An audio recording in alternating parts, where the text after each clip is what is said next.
seconda canzone di questa serata. Si tratta di un grande successo di Domenico Modugno, Resta con me, riproposta dai Pandemonium.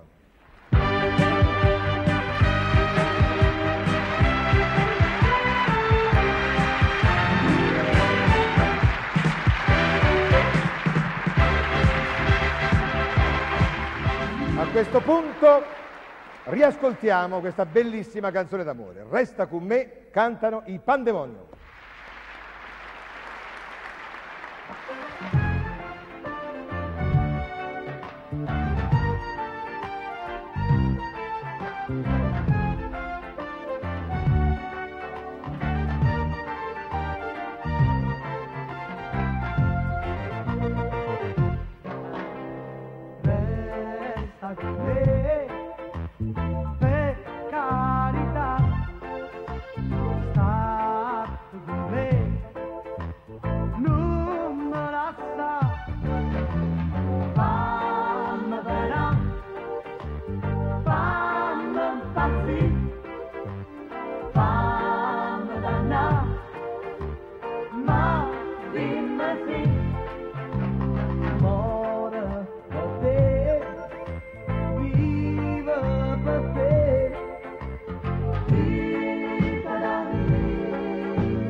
Resta con me, presentata dai Pandemonium, una bellissima canzone di Verde, Dino Verde e Domenico Modugno.